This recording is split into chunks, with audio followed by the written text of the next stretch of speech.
You're listening to the AfterBuzz TV network, now the largest new media platform on the web, and your #1 source for after-show entertainment. Very good, Dean Johnson.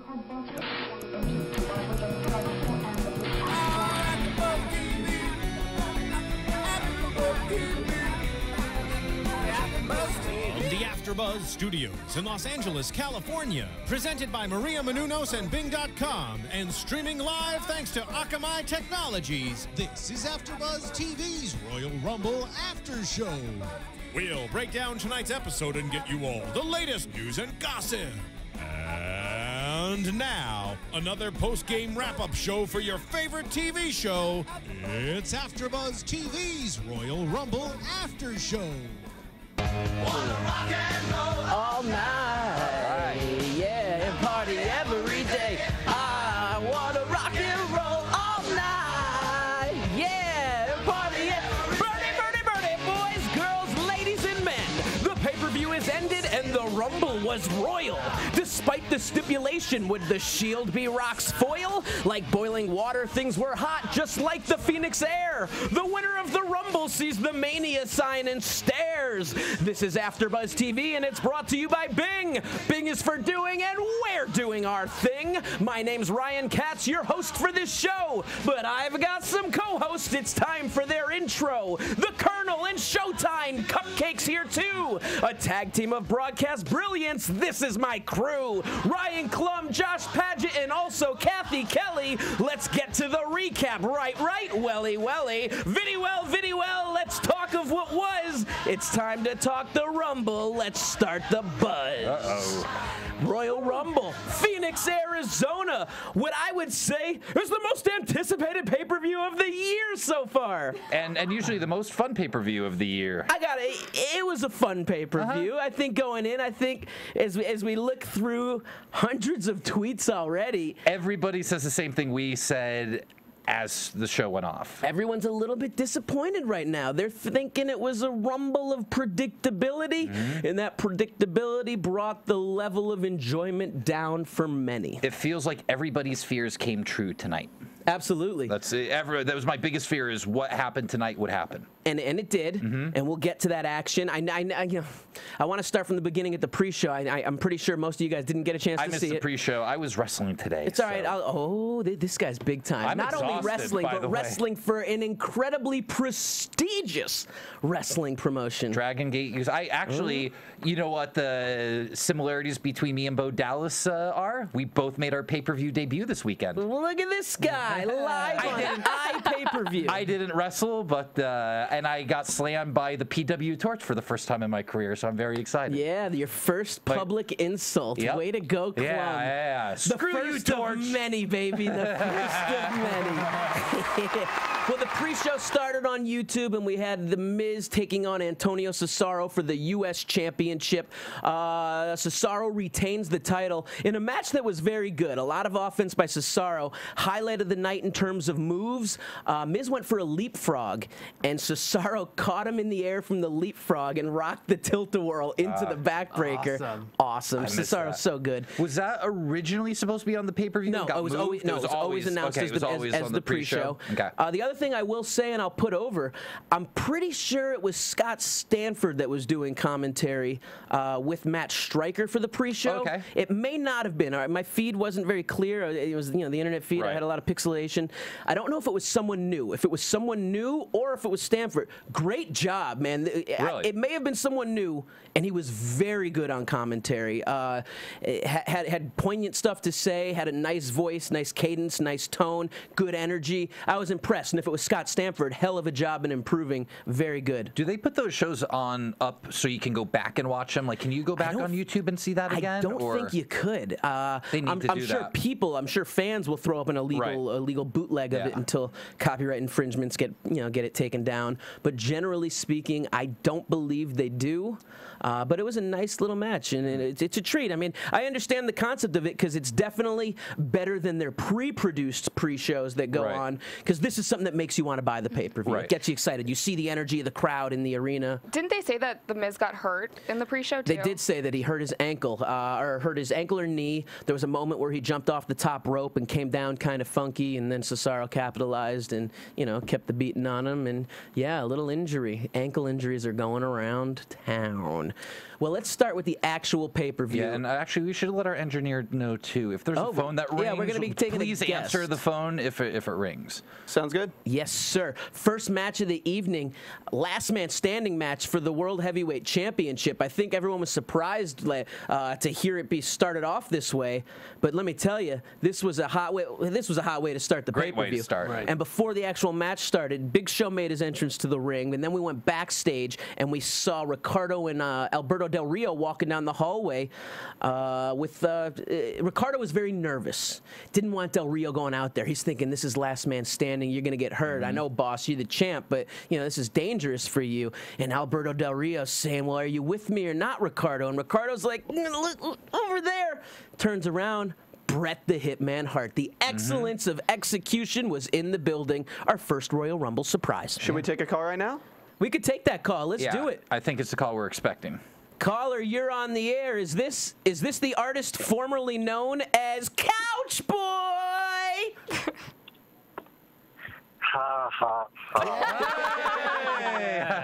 It is. There he is. I was going to say something else, but I didn't want to get kicked off the air in my first 10 seconds into the stuff. I want to be like Santino Morella and get eliminated instantly.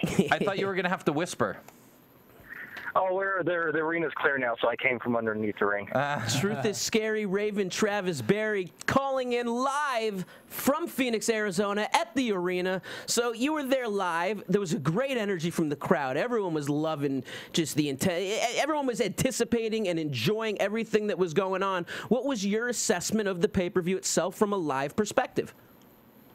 It's hard being there live and to give a full perspective of it, because I think with pay-per-views, a lot of something that adds to the pay-per-view is the commentary. And they're live, you don't get the commentary. But when you get the commentary from watching it at home, you don't get the vibe of the actual live audience. And I can tell you what, when Jericho's music hit, that building was shaking. Yeah. I mean, there's just no other. And then you're like, there's a lot of other surprises. And then when Goldust came out, I mean, the building was shaking again. It was just crazy. It was awesome. Like, I don't know who got a bigger pop live, whether Goldust or Jericho. Yeah, we were thinking it was Goldust, actually, from our perspective on TV. And are you telling me you didn't buy one of those little live commentary things for like $10? I don't know if they sell those anymore. Oh, do they not sell those anymore? They didn't have those anymore. Yeah, that was a really short-term thing they did. Gotcha, it didn't really last. I got them at SummerSlam. I still have mine. To get the AM frequency and to tune in. I think only certain arenas have that, and I know Staples Center is built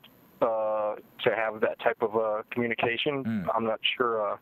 They weren't doing it at all arenas. I remember I was at a show in Buffalo, and they were doing it in Buffalo, but I knew when they were doing it, not every arena was doing it, so maybe Phoenix is kind of behind on time. Gotcha. Well, you mentioned Chris Jericho. You mentioned Goldust. For any of our viewers and listeners who didn't get a chance to see the actual Rumble and who tune into us just to get the dirt and the information, those were the two big surprises in the Rumble. And how did the how was the reaction for The Godfather? Was that pretty good as well? Oh, the Godfather was great. It was.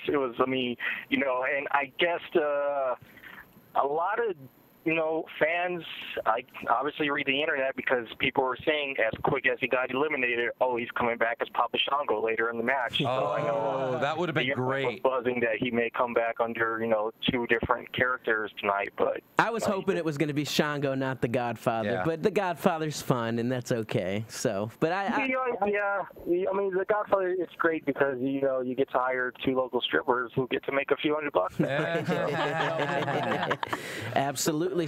So I mean, you texted the Cluminator, the Colonel over here, that you were hanging under the ring with the Shield. So what you're saying is that it was the Shield who ends up attacking The Rock later on in this event. Cannot see anybody there. That is. Well, if he was under the ring with them, then there's your information, and there's your oh man, confirmation evidence. It's a lot of trust in Couch Boy there, dude. Text was supposed to be made between just us. It wasn't supposed to be made public. I'm talking about what I read on Twitter. Yeah. Oh. Yeah, you tweeted that you were under the ring. They accidentally tweet things, you know. Yeah, you tweeted that you were under the ring with the Shield. Yeah, there was a. Well, these people praise you. I was looking for a Shield. There was a tweet that said, "I'm still under the ring with the Shield. Leave the arena, stupid people, so I can come out." On Twitter for all the world to see. Man, we'll keep Raven 1220 if you want to follow. There's the plug. There's the plug. That was a rib, right? That wasn't real. No, but you know, it was fun. I mean, for me personally, it was fun to finally be back around all this stuff after a year off. But you know, the crowd. I mean, the building was flat packed. There were no seats available. I know. Yeah, I heard they were even telling. I was going to say they were telling superstars, don't even ask for comps. There's none available. Yeah, their comps were extremely hard to get. You know, like I said, it was a very smart audience there. You know, the people who knew who Cesaro was and cheering for Cesaro. You know, which was actually a great YouTube match. You know, I loved it.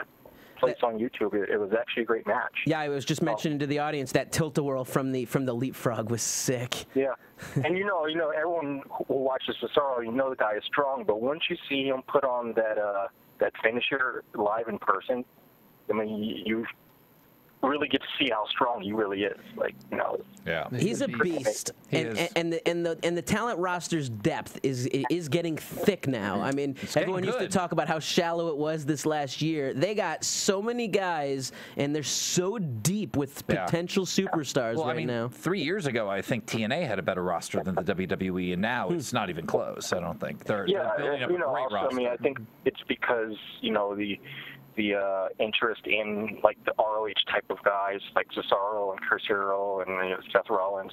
Also, you know, just bringing the NXT guys. There's about 7-8 NXT guys on the road, you know, next 3 days. So Bo Dallas from NXT makes his debut in the Rumble, makes his debut in front of the WWE Universe by winning by winning the tournament, defeated Leo Kruger at the Fan. There with Barrett. Yeah, feuding him up. He took out Barrett, eliminates Barrett, and setting up an angle right there, putting him in title contention against the IC champion. And I haven't really been excited about Bo Dallas from what I've seen so far yet, but I thought he was really good tonight. I thought he did a great job. So and my feeling is I kind of agree with you, Colonel. While he was very good, and I think he's a good worker and he's personable and has some charisma. When you look at the NXT roster and the group of guys they're getting ready to bring up, I'd pick a few more before I would have picked him. But he also has been down there for more than 4 years. That's true. And do you think it's nepotism? 2008. It could be. I mean, he is the son of Mike Rotundo, who's currently one of the agents in the back. You never know, though. I mean, in my opinion, as great a wrestler as he was, Daniel Bryan was boring milquetoast for a long time. Now he's one of the most charismatic guys on the roster. My feeling with Dallas, though, is that while he can be very good and he can be, an entertaining superstar, I don't find that he's ever going to become an impact player in the game. I don't see him ever becoming a future main eventer. I think just you never know. I mean, a lot of people said that about Bryan Danielson. Like Ryan said, when he first was on NXT, he was kind of like he was Bryan Danielson when he came in, and then but at the same time, Danielson still. Daniel Bryan came out. It's like look at. I mean, for the people who do watch NXT, look at Husky Harris from NXT, then look who he is right now.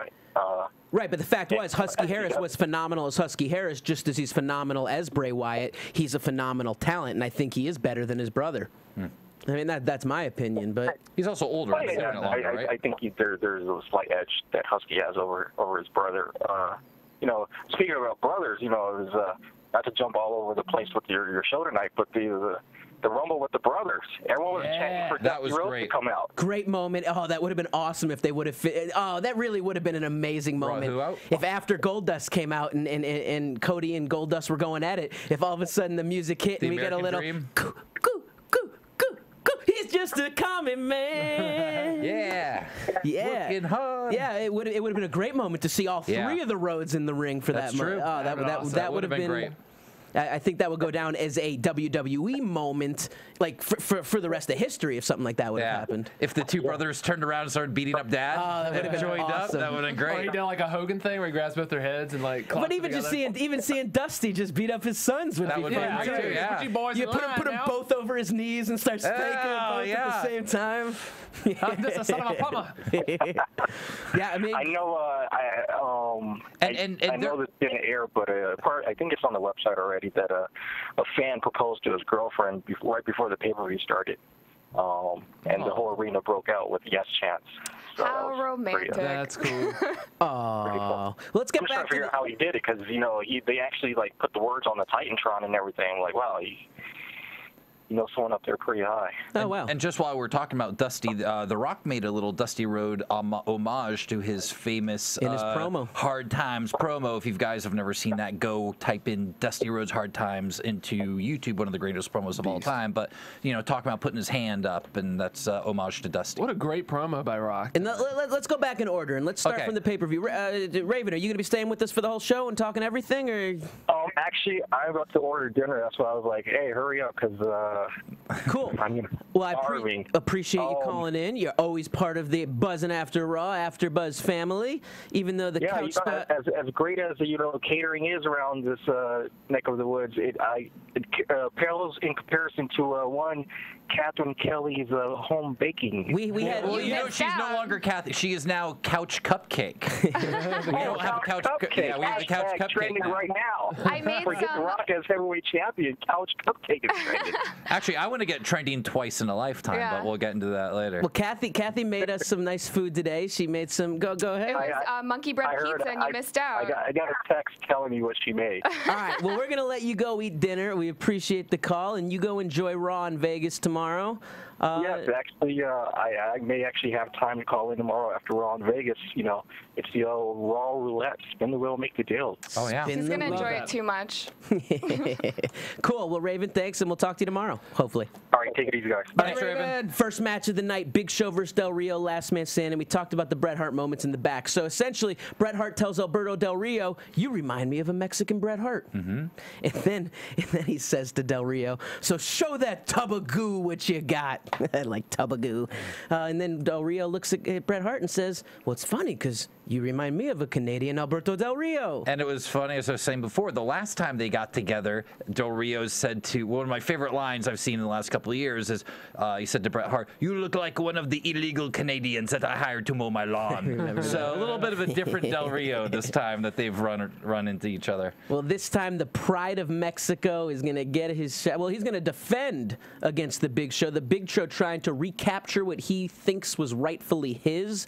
And we got an aggressive Big Show right from the start. Let's go. In a last man standing match as well, which is how he lost the title as well. Ricardo had a big introduction for Del Rio. It went like 12 and a half seconds long. Yeah. He had the Bret Hart sunglasses on when he did it. But the match got underway, and Big Show was offensive from the get-go until Del Rio countered what looked like it was going to be a powerbomb with the Alberto Del Rana.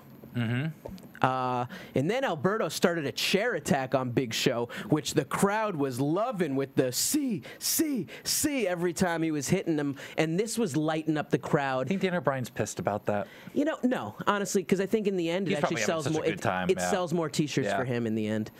He's making extra money. Even with the C, it's going to sell Yes T-shirts. Yeah, that's true. Yes T-shirts, no T-shirts. It's all the same shtick and gimmick.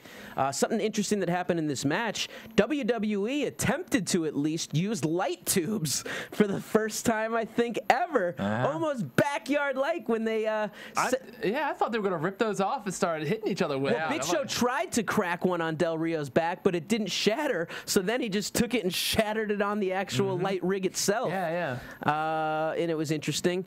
Biggest highlight of this thing, though, was Big Show climbing on top of said light rig, picking up Del Rio by his hair. That was crazy. Which Cathy Kelley thought was very much like Adults with the kids and picking them up by their ears. Yeah. I do that in the ring. I pick people up by the ears. The kid I train, Rick trains on the weekend that I help him with, I would grab him by the ears. He's like, why do you always grab my ears? I'm like, well, they're good to help you get up when I do that.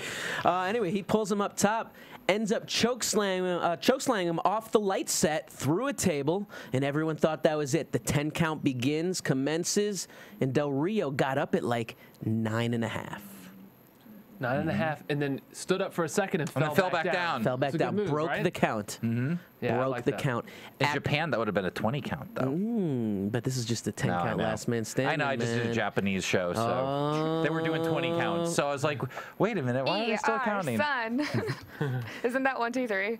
In Japanese. Oh, yeah, I don't know. It was Is that Chinese? it was American referees, so they were counting It's in Asian. English. That Oriental talk right Cathy.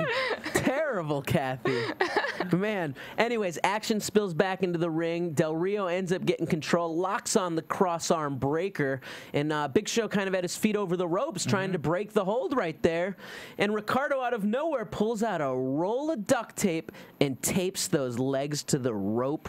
Del Rio wrenching on the arm, putting on the pressure, putting on the torque, finally releases the move so the referee can count the 10, and we get a Spanish 10 count because Big Show cannot get up due to his feet being taped on the rope. It's a pretty clever ending. I thought it was a really clever ending. I've never seen that before, so I thought that was great writing. And he went back to working on the arm a little bit like he used to when he was a heel. Like he had Big Show's arm in between the chair or the steps and slammed down with the chair. Really busted his arm open too. Yeah, we haven't seen much of the cross arm breaker recently, have we? Since he done that, so that's the first time he's really used it since he turned. Yeah. But I solid love that match. move. Awesome. We go backstage and we see Matt Stryker having an interview with Dolph Ziggler and crew. Ziggler with a new fancy vest. Yeah, he got little spikies. Little spikes on the top. Like with the Hot Topic, you know, like a 13-year-old girl. And he essentially said that he's choosing number 1 because that's what he is, number 1. It's either in 1 or 2, and they're basically the same thing, so he's going to choose number 1. In the end, He is number 1. And this is where Big E took the mic and just about. So AJ chases Stryker off, you know, offended by the questions and throwing on the crazy shtick, which you're not digging these days. I mean, I really liked her when I first started watching, which, I mean, everyone knows was only a few months ago. But I feel like it's kind of over now. Like, I want her to have some personality and some independence back, and I feel like she's really lost her character. But instead, we get personality from Biggie Langston, who puts on the comedy shtick as a broadcaster, asking Ziggler the questions. Like a gumble. Like a gumble. Yeah, he pulled the gumble. He pulled what black guys do when they want to have the white guy voice. I'm still not loving Big E with them. I like Big E. I'd like to see. I just don't like the teaming up. It feels weird to me. Ziggler claims that he's going to that he's not only going to win the Rumble, but after he has his main event match and wins the championship at the Rumble, he's going to cash in his Money in the Bank briefcase, win the other championship, and he's going to unify the championships at WrestleMania. I like it. I love it. This sounds awesome. It's just not Can't going to wait. happen. Oh, man, I can't wait. It's not going to happen, Josh. We go to a package and we get some promos in the back. Or think, did I miss the cards? Actually, I may have mixed up my 2 cards, but yeah, I can't remember when that came in. Oh no, yeah, it was after the superstar promos. Cesaro, Primetime Players, Randy Orton, Cena, Wade Barrett, Sheamus, and Ryback all gave their little old school backstage promo. They're great.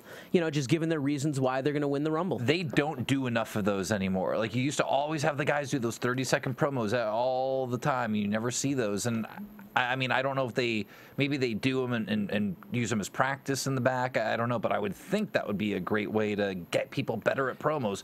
Do these little 30-second promos, throw them out all the time. I think they're great. Yeah, it gives the fans like an idea of why they're about to go fight. Like when they have a promo in the back, it explains like you're sucked into the story. You know why Wade Barrett really wants to win. It's not just I want a chance at the championship. You know? They don't do the promo in a box enough. They start to bring it back sometimes. It's a here, then it's gone, then you see it a year later, and it's a great tool. I personally would like to see a complete overhaul in style and change of production. I'd like to see some differences. Yeah. We've seen the same thing for many years, and it's not that they don't overhaul stuff. They make changes all the time. So it's time for a new evolution in the way they present their product. Get rid of the general managers. I think they need to redo the way they do these backstage promos. I think it's just kind of left over from the Attitude Era.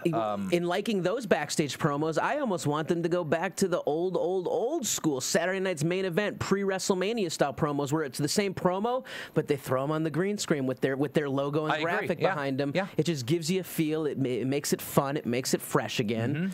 Something exciting. Well, and also another thing for me, I think too, is it gives.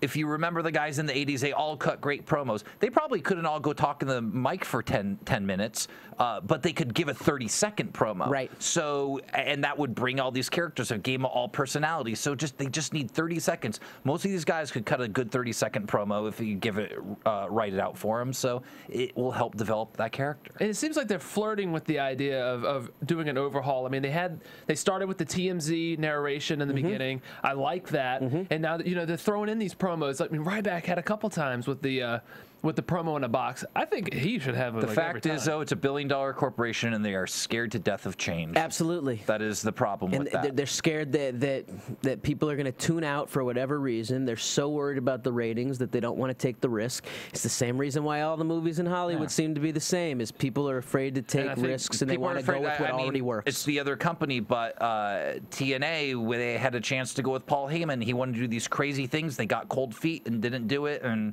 the company has kind of gone down from there. Right there, like what you just said, that explains risks. tonight. Explains tonight. Got to break a few eggs to make an omelet sometimes. Absolutely. If you're a fan of our broadcasts, a fan of Buzzin' After Raw, and a fan of AfterBuzz TV, head on over to iTunes, where you can go rate and comment our show. Go ahead and tell a friend about us. It only takes a minute. We'd appreciate it if you'd give us the old 5-star rating. Please leave a comment. Let us know what you think. Give us your comments, criticisms, suggestions. Criticize the Colonel over here. He's always looking to be criticized on the internet. I love to be criticized. And just do that. And then you can check us out on YouTube as well. Reminds me of growing up with my parents just telling me how wrong I am all the time. I'm just kidding. On the card for the Tag Team Championships. Tonight is the night, I think. Rhodes Scholars versus Team Hell No. We're going to see new Tag Team champions. We are. Yes. But no. Nope. No. Oh, okay. Team Hell No retains. Let's keep this going. All right. You know what that tells me? Hell No is probably selling a lot of T-shirts right now, so they got to get those Cody mustache T-shirts out there selling before they're going to put the belts on. Phenomenal Cody's mustache sign in the crowd. Well Beautiful. done. Phenomenal. Except that Cody had a handlebar, not the pencil thin, as he said. A really thick handlebar, too. Yeah, it was. Yeah. And I guess so JBL made a comment about, so I asked Cody, what does he call it? Or maybe it was Lawler. I asked Cody, what does he call that mustache? And he said it's pencil thin. He said, oh, well, you should erase it then. Yeah, that was Lawler.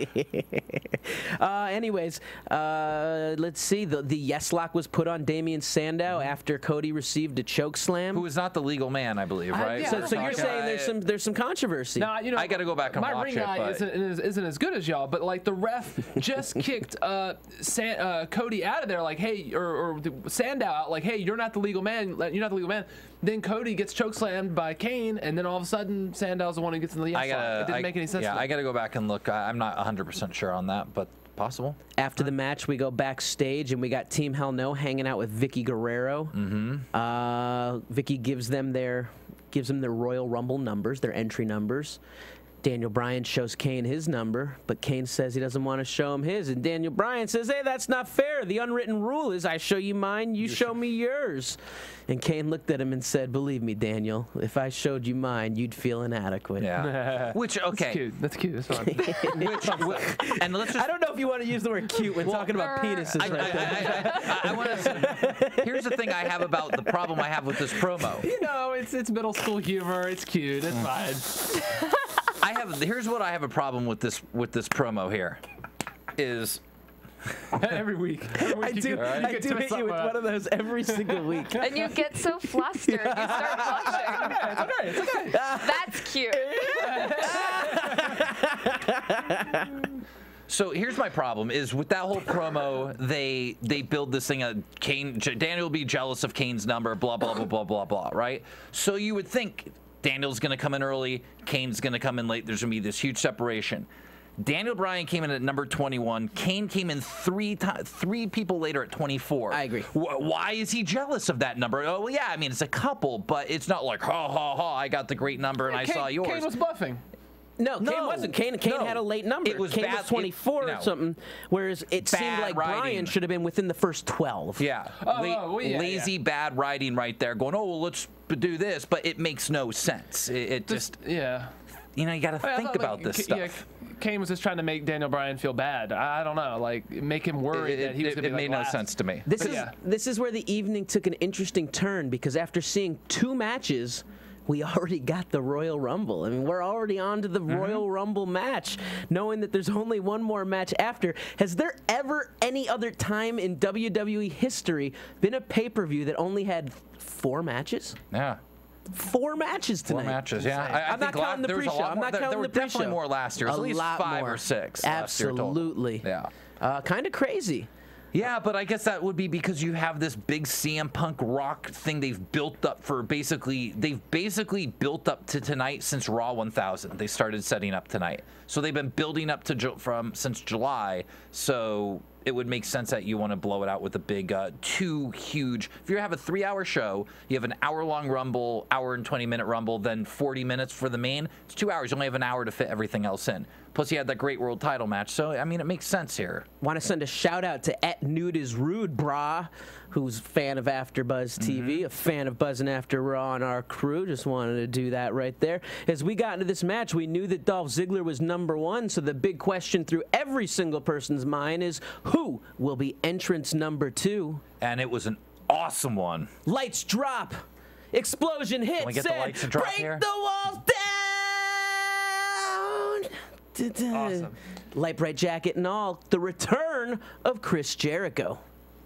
And man, and the silence, as you guys said, didn't silence the arena. No, they the place exploded. And as Raven said, the place was shaking when he came on. You know what? There was leaks all over the internet that there was going to be a ton of old school surprises. There was leaks that Carlito was going to be involved, that Shelton Benjamin was going to be involved, potentially Chris Masters of the Hurricane. And that's because there was a big show in Arizona Friday from Championship Wrestling from Arizona. They all appeared on the card, and they were all in town. Mentioning that, Championship Wrestling from Hollywood getting a couple of exposure plugs on air. Two different signs. Yeah. You know, right now, the Voodoo Apocalypse, that's my crew, Cathy. We're tearing up Championship Wrestling from Hollywood. Oh, yeah? Yeah. I don't think Chaos has been in the ring more than like 10 seconds. I don't think anyone's lasted with them. It's because we are dominant and we are scary and people are intimidated by the voodoo. What you said. Yeah, or baby. what he said. What he said. Let's just go through. I'm going to make this easy, and we'll talk about the match itself. But I just want to kind of give these people, give our listeners who didn't get a chance to see the Rumble. I'm going to go really fast and just give a rundown of entrance numbers right now. Dolph Ziggler at #1, Chris Jericho at #2, 3 Cody Rhodes, 4 Kofi Kingston in new Batman gray Adam West Batman gear, 5 Santino, 6 Drew McIntyre, 7 Titus O'Neil, 8 Goldust, 9 David Otunga, 10 Heath Slater, 11 Sheamus, 12 Tensai, 13 Brodus Clay, 14 the return of Rey Mysterio to a television product, 15 Darren Young, 16 the NXT newcomer Bo Dallas, 17 here's our next yeah, it was time to step aboard the train. In and out faster than they could announce. Yeah, I mean, he was brought in for an entrance. That's get the pop of the crowd, do the walk down with the girls. He had his fur coat on. Pimping ain't easy for that man. And then boom, knocked right out. Followed by 18 Wade Barrett, 19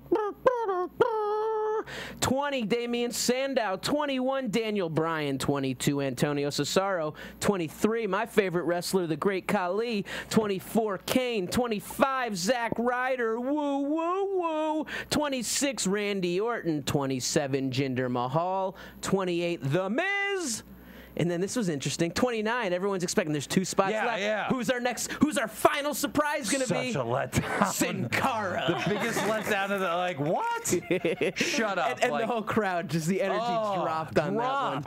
And then finally, 30, Mr. Feed Me More Ryback. Had to have somebody that Ryback could bench press out of the whose idea was it to put Sin Cara at 29? Oh, my Lord. Especially when the whole thing of the Rumble, and this is what's great about the Rumble, is how into it the crowd gets. They love doing the 10-second countdowns. They love waiting to see who's it going to be that's going to pop up on the Titantron. And we knew it would be Ryback at 30, so Absolutely. 29 had to pop. We're wondering if it was going to be the Shield at that point, or any members of. Wondering if it was going to be one of those old school names. Old school name, The chat row was actually saying earlier that they were wondering why Brad Maddox wasn't in there. Well, because Brad Maddox he doesn't work for the company. I know, but they were wondering. But if they were in tune to WWE.com, they would have learned that Brad Maddox and his cameramen were jumped this week, and they were injured, and they are going to be gone for a little while. And I thought that was a ruse to have him interfere and cause Rock the title. It would have been fun to have him jump on commentary again. I love when he jumped. I think he's been doing a really good job on commentary. I was also going to say, missing from this entire pay-per-view was Divas. Yeah, not one diva the entire. You're right, other than AJ. I actually thought there was going to be. I would have thought there would have been a Divas match after the Rumble before the main event. As a little, I hate to say it, but they usually do that to bring the energy back down so they can pull it back up again.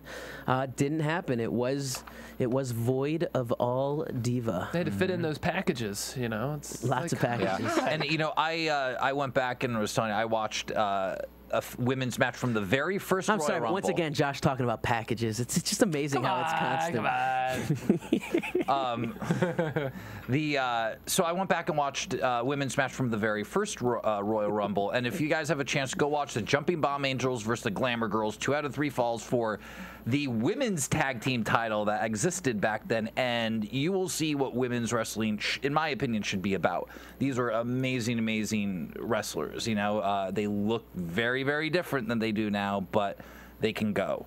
The Rumble match itself, very fun, very cool. I don't think there were so many standout, breakthrough, awesome, amazing moments in it. But there were some cool things. Kofi Kingston, once again, getting tossed out of the ring, but he landed on the back of Tensai and maneuvered himself onto the commentary table. And while there, he was sitting there looking around thinking, can I make the jump from the table to the ringside apron? All right. And then which would have been impressive. Would have been amazingly impressive, and his footing didn't seem like it was secure on the table. But then they went to that wide shot, because when you're seeing it on the close shot, you're thinking, it's a big jump, but it's doable. When they go to that wide shot, you're like, there is no chance in hell that dude could pull off that jump. That looked like some Olympic long jump style jumping right there with no running start. Right. Standing broad jump at that point. Of course, you never know with lenses and the way things are and focal lengths. You can trick that stuff very easily in film. In the end, Kofi Kingston asked JBL for his chair, and JBL's sitting there thinking, my chair? What do you mean my chair? Oh, I got to give this to you. I got to see what's going to happen. What's he going to do with this thing? Good sell on JBL, because we all knew that he was going to obviously... JBL's been very good on commentary and does a great job of putting over the stories. I think he's been more than very good on commentary. I think he's been just a breath of fresh air since he's come back. So Kofi uses the chair as a pogo stick, makes his way back to the ringside apron. I know you mentioned this earlier, but why couldn't he scoot it? Why did he have to jump with the chair? Or why couldn't he have said... It's just more dramatic. Because to scoot it, in theory, he would have to use his feet to push the chair. Or he could have just sat Indian style and said, hey, JBL, can you push me over here? I've scooted in a chair before without touching the floor. It's possible. The chair is the ringside area is a mat, so the wheels wouldn't roll at that point so cleanly. So he's hopping it through, gets up to the apron, turns around only to get nailed by Cody Rhodes, which I thought was great. Awesome. I thought it was this big moment to get him back, and then boom, and he's out. Because you would think then Kofi's in, and maybe he's going to do something major, and right out. It was great. Next big moment, I have to say, and it may have been before that actually, was when Goldust came in, and we saw the brother versus brother face-off between Goldust and Cody Rhodes. This got the crowd hot. We talked about it earlier in the broadcast. It would have been amazing if Dusty Rhodes was a secret surprise entrant as well, and you got the whole family dynamic involved. But just this dynamic between brother and brother, it's going to be interesting to see if they are going to separate Rhodes Scholars, who didn't end up winning the belts this time, and maybe set up for a Mania match, brother versus brother. Yeah, and I know Dustin's been pushing for this. I mean, he was pushing for it last year. He's been trying to push this and that. It sounds like Vince has been almost lukewarm on it. Based on the reaction. Based on the reaction, I really hope they realize that people are going to want this. That's a marquee matchup. And right now, of everything that looks like we're going to see in WrestleMania, that's the thing I'd be most interested in seeing out of everything else. Goldust very well could have had the pop of the night. I mean, people were going, wow, what'd you think? This is your first time seeing Goldust. What'd you think of that costume? It was interesting. And that's the exact feeling that Goldust was always supposed to evoke inside of people was interesting. And there were there were different versions of him. You know, you had the kind of Goldust, and then you had the Tourette's one.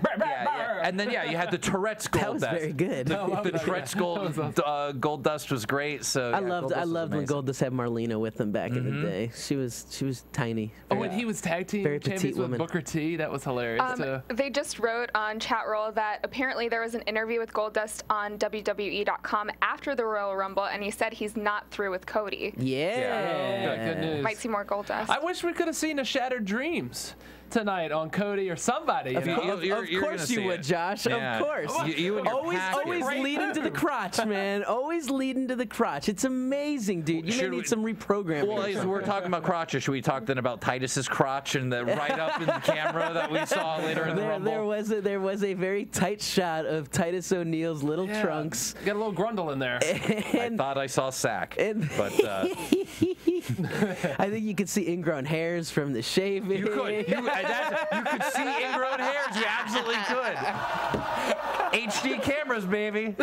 Josh is covering his ears. He's too young to hear that. So you know what?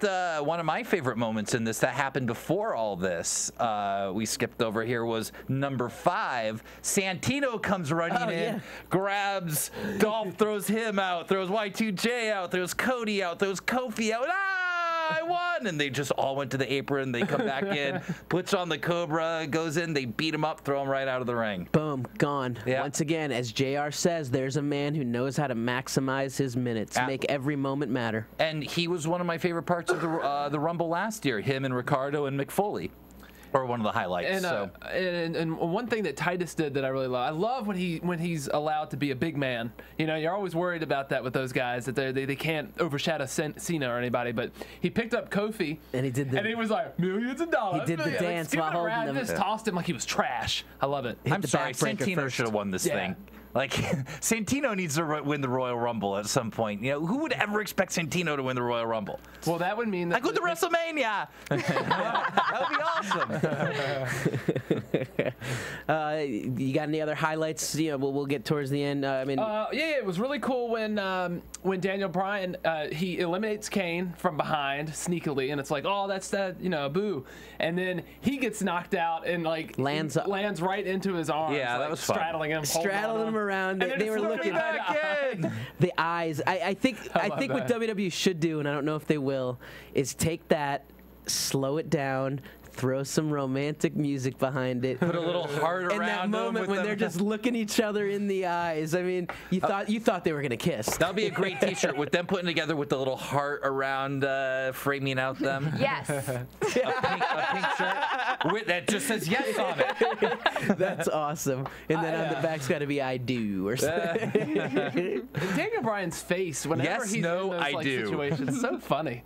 Yeah, I love it. But then he was like, "Put me back in," and he's like, "No," and drops him down. I love that. They're still funny. I enjoy the Team Hell. Before we get to the final group of guys and the finish, any other moments specifically that stood out to you that you'd want to talk about? You know what I would have liked to see maybe, and I would have liked to see the 3-man band not split. So far there was never an opportunity that they were in the ring together. They were always by themselves. Right? Yeah. We didn't really get to see any teams together, double teaming, and seeing that. That would have been a great one. I would have loved to see the whole 3-man band in together at once. Yeah. And Cody Rhodes had a really good night tonight. He made a lot of eliminations. Yeah, I mean, we talked about... I missed a couple of the eliminations. I missed Mrs. Sin Cars and Tensai, so I'm not sure who eliminated them. Yeah, who had the most other...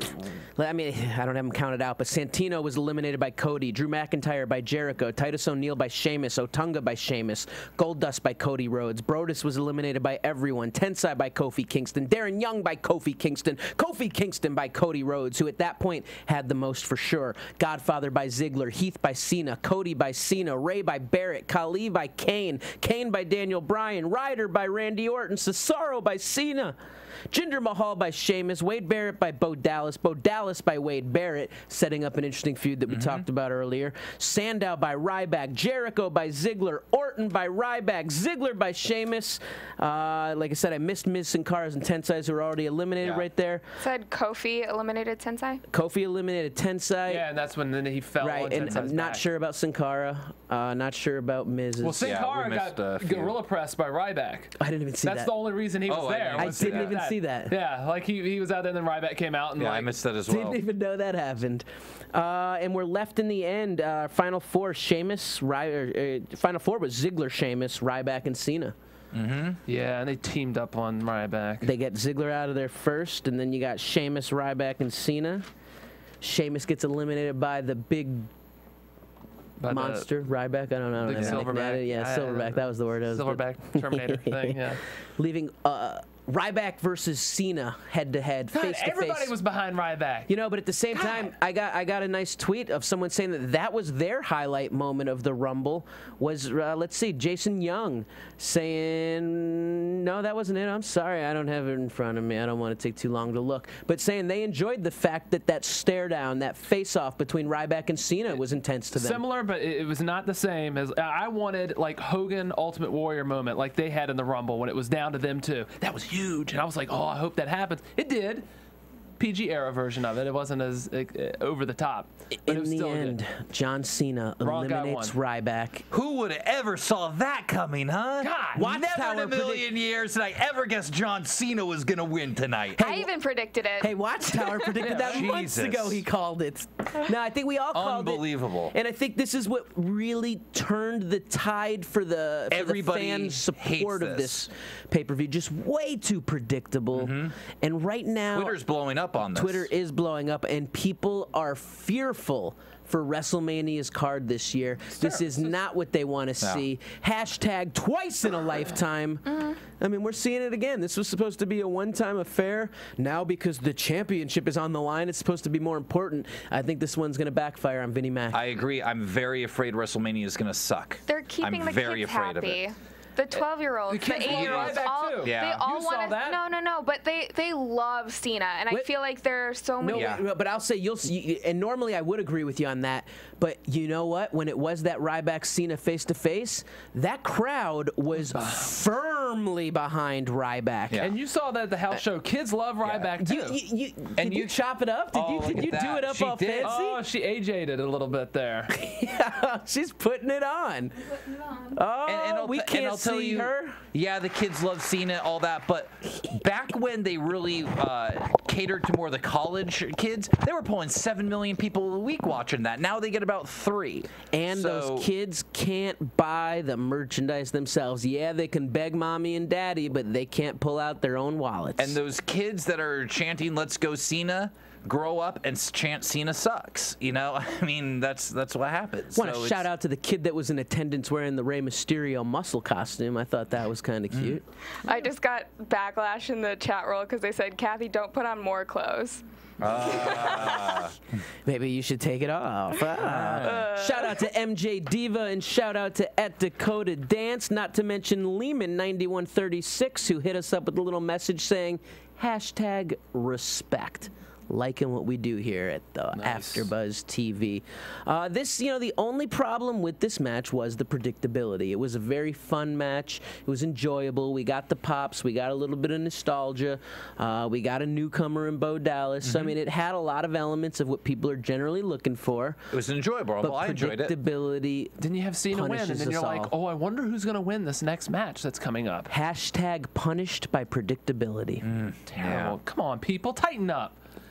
TLC, Hell in a Cell was kind of slow. TLC and Survivor Series were both awesome, and then you do this. You gotta listen to the fans, all right? Listen to me, all right? I needed Brad Maddox here tonight. I needed something. I needed Brock Lesnar. So hey, but you know what? We got Elimination Chamber. We got one more. We can fix this mess. We can fix it. Your voice went up like 6 octaves on that. I'm sick too. I know I can't control it. So much excitement and enthusiasm. I love that out of Josh Showtime Padgett. I'm fighting depression. I love the super fans' views and enthusiasm for what he does and what he watches. Oh, as quick as it went on, it comes back off. Thanks. Look at you're listening to the fans. He's talking about listening to the fans, and now you did that. She's doing what the WWE doesn't do. Yeah, there. That's where it belongs. Predictable shirt. Yeah. Punk versus Rock for the WWE Championship. My boy Sam. Stipulation on the line. If the Shield interferes, CM Punk will be stripped of his championship, which has been going for 434 days. Mm-hmm.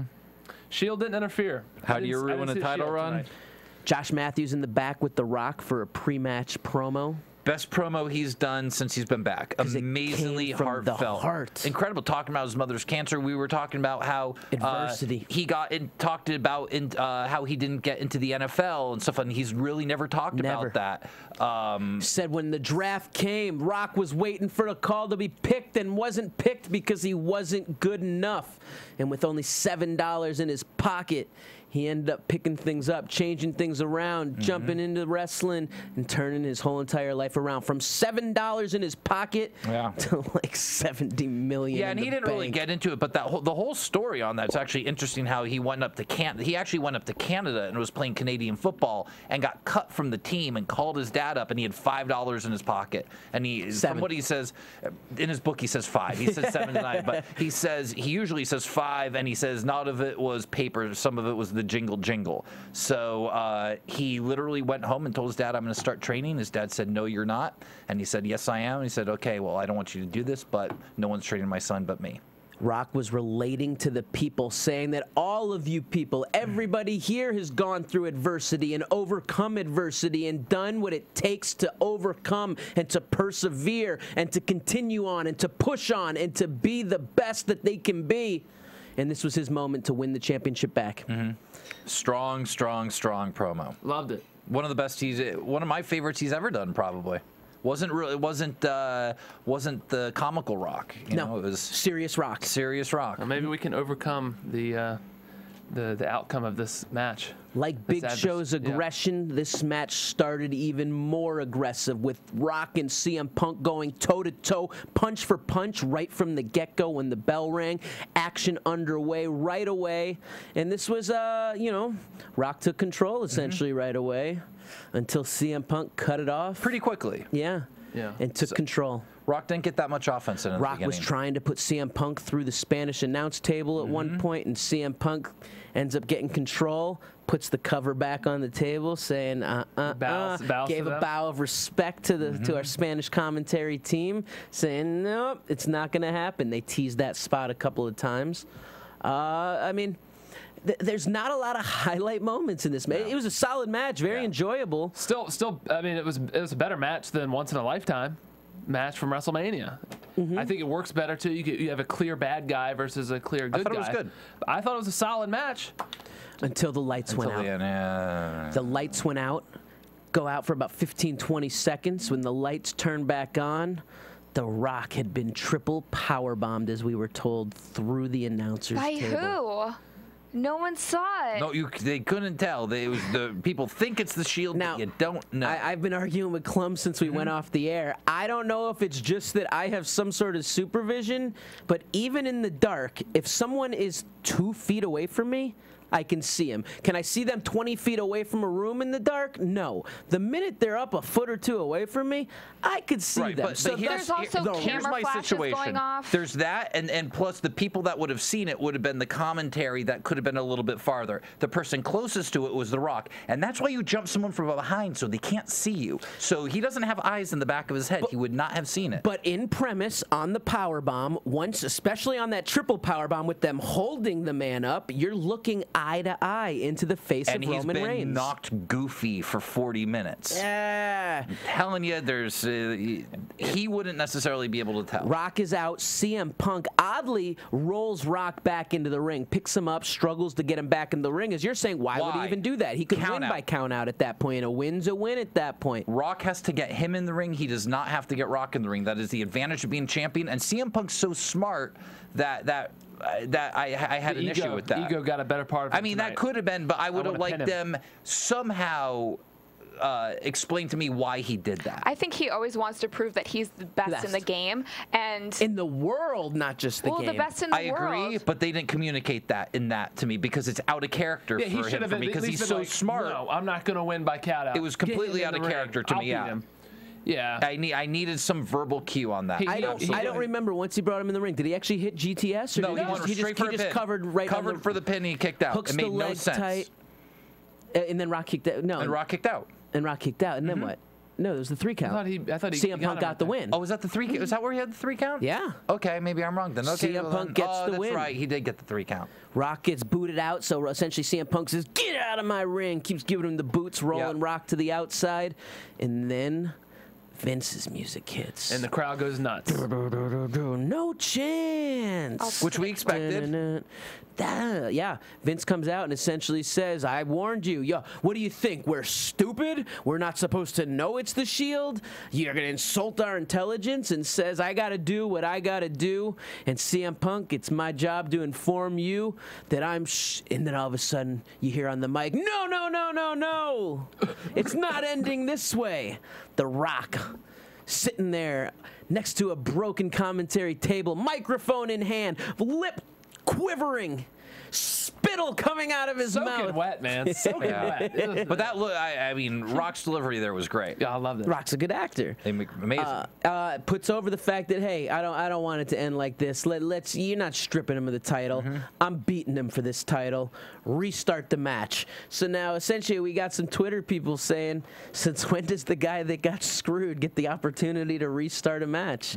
Vince agreed and said, that's right, let's restart it. And this is where we have some issues. Yeah. Right now, let's kick it up a notch. Let's have a great match. I want some like close 2 falls. Bam, bam. GTS. Oh, he kicks out. Rock bottom. Oh, he kicks out. Like, have a few of that. And this is where I want Punk now to win because it's like because the predictable thing now it's right predictable there. that Rock's going to win. It's once again this predictability. And since this card was announced, I've been saying I wanted Rock to win this match. Right. I have my whole version of what I'd like his storyline to be. The second that happened, I agree. Punk should have retained. Because when Punk won, we were shocked. We're like, oh my God, we didn't think he was going to win. Then they restarted like, here's the swerve how they're going to get the belt on Rock. If they then put it back on Punk, then it would have been like, whoa, I don't know what's going to happen here. The one thing though is people have been saying that The Rock would only appear on so many, wrestling events, and I feel like he's made a lot of appearances. He's making so far, a lot of appearances, which I'm impressed by. He's going to make, and he's making a lot more. He's booked through, I think, WrestleMania. And everyone who's listened to our past AfterBuzzes knows my philosophy is it doesn't matter if he can't defend it every month. It doesn't matter if he can't be on TV every week. This man is a superstar, and as long as we get promos from him on the set of his next blockbuster, on the while he's on vacation in the most exotic places in the world, that puts over the championship as so big and so important and so worldwide and so superstar-like that I think it could be effective even if he's not wrestling. I almost think you have to turn him heel in order for that to work. Because The Rock is always the Rock as a face is still a heel. He still insults people. He still makes fun of people, which they can't do next week because WWE has agreed to be part of this gay, lesbian, transgender, anti-name calling. He'll slip one out by accident. But I mean, he has been involved every single week thus far. So my thinking is that he will continue to do that. And whether it's wrestling until every week, he might not be doing that. But he's at least got a promo or two. He'll do it till early April, and then he's going to disappear again. And then the fear is we're going to get everything predictable of what we expect, and that's that because we all know what's gonna happen. Rock got the win on last year at Mania. So now Cena gets the win this time and wins the championship. And Cena will beat him at Mania. Setting up for Rock versus Cena 3, the rubber match. Is it 3 or 2? No, this will be 2 at Mania this year. Oh, okay. So I'm saying Cena's going to win that one, making it 1-1 between The Rock and Cena. Is that their plan that they want to do the rubber match at 30? It's stupid. Yeah. I mean, predictability. Once again, punished by punished by predictability. Yeah. It's so out of touch with what people want. So the way it looks right now. They looked at the money from last year and they said we want to do that. Even though I will have to say my tag team partner Jacob Tarasso did write and say, you never know, though. Cena could decide to go after Del Rio. And, I mean, obviously that's not going to happen. But Please, honestly, please, guys, make that happen. It can't happen by story. It can't happen just by storyline content alone, because that makes Cena a lesser man that he wouldn't go challenge The Rock. Look, turn him heel. We're talking WrestleMania here. We still got Elimination Chamber. We do have the Elimination Chamber. And Rock's got to defend that title inside that chamber. And Punk's in there. So what do we got? I don't want them to put it back on Punk, though. If they put it back on Punk to go in there, then why'd you take him off and ruin this streak? It's stupid. But now so Punk shouldn't put the. What do we get? 6 people in Elimination Chamber? I think so. 5 or 6. So what are we gonna get? We're gonna get Rock, CM Punk, because it's 2 Ryback, start and 4 pods, Sheamus. right? Oh, I was gonna say Rock, CM. No, because they'll probably do a separate brand. They'll do 2. They usually do separate branded. So Rock, CM Punk, Cena, The Shield. Nah, I don't think the Shield would be in there. You don't think so? I was going to say, and then I'll throw Ryback. Yeah, you put Ryback in there. And there's 6. What That leaves Cena out. Ziggler would be probably over on the SmackDown side. Yeah. Unless they only decide to do one, because they are kind of doing bringing the brands back together. They're ending the brand separation. They seem to be ending that. House shows are all becoming unified now. So maybe there only will be one this year, and you can mix them all, which would probably be better. I'd rather see 1 than 2. Even though the SmackDown brand was better last year on the Elimination Chamber. With that said, though, we got, on paper, Rock versus John Cena for the championship headline in WrestleMania. And that most likely is the night. But if you go look at the hashtags, if you go look at the Twitter sphere and see how many people are If you look at our chat roll. Let me look and I mean, this is one of those moments that I really think Vince McMahon's going to see that he kicked himself in his own ass, because this is really going to turn off a huge factor of their audience. I think by how disappointed people are, though, right now, that it will be better than they're expecting. Yeah. Just because if you have really low expectations, it'll be great in everyone's eyes, even if it's mediocre. As opposed to these pay-per-views that have high expectations that can never live up to the hype. Yeah, but they all want money. This is a money decision, and if everyone has low expectations, no one's going to buy the damn thing. Well, that's the Royal Rumble. We'll be talking about more stuff tomorrow. Tomorrow in Vegas, Monday Night Raw, Raw Roulette, spin the wheel, make the deal. We're going to see the repercussions of tonight and see how things pan out, and if they change, and if stories get any more interesting, because right now, the road to WrestleMania is a rocky one, full of empty gas tanks. I hope they're paying attention to busted tires, blown out tires, flat tires. Fix it. Fix a flat, Vince. Give Brock his money. Get Brock to go after Rock. I mean, I would much rather see Cena versus Punk for the 8th time at WrestleMania for the title, I would have and then have Brock versus Rock. I mean, that's what you got. Because what are you going to do with Undertaker now? Like, what are you doing? We'll see what happens. Yeah, because now I mean, the rumor is Undertaker's Punk, which I don't like now either. Make sense to me. I liked it if he was the champion, and you went streak for streak, and then you have maybe Taker win the belt and then retire as champ, and then let's do a big tournament to determine the new champ. But yeah, I hear you. Thanks to everyone for tuning in. If you caught the Rumble or if you didn't, we appreciate that you caught AfterBuzz TV. Fact is, we'll be here again tomorrow night discussing Raw. I'm not even going to go through the plugs because we'll be plugging away tomorrow. We'll get off here. Tired. You go get some sleep. I'll go get some sleep. Get my foot in the ice bath and get this thing healing up. Oh man, this has been the Royal Rumble. AfterBuzz. I actually might not be here tomorrow night, unfortunately. Maria's making me work. I'll get a fill-in replacement for you. And I just gotta say, I think this could have been a good show if it wasn't predictable. Overall, I think the quality of wrestling was good. I was entertained by the show. I'm just upset. It was a good show. It was a good show. It was the decisions on who was winning and who was losing that was a problem. With that said, we'll make it easy. Bye-bye, Birdie. From Bing.com, executive producers Maria Menounos, Kevin Undergaro, Phil Svitek, and the entire AfterBuzz TV staff, we would like to thank you for listening to the AfterBuzz TV network. To watch or listen to other after shows and post comments or questions, be sure to visit AfterBuzzTV.com. I'm Sir Richard Wentworth, and this has been a presentation of AfterBuzz TV. Buzz you later. The views expressed herein are those of the hosts only and do not necessarily reflect the views of AfterBuzz TV or its owners or principals.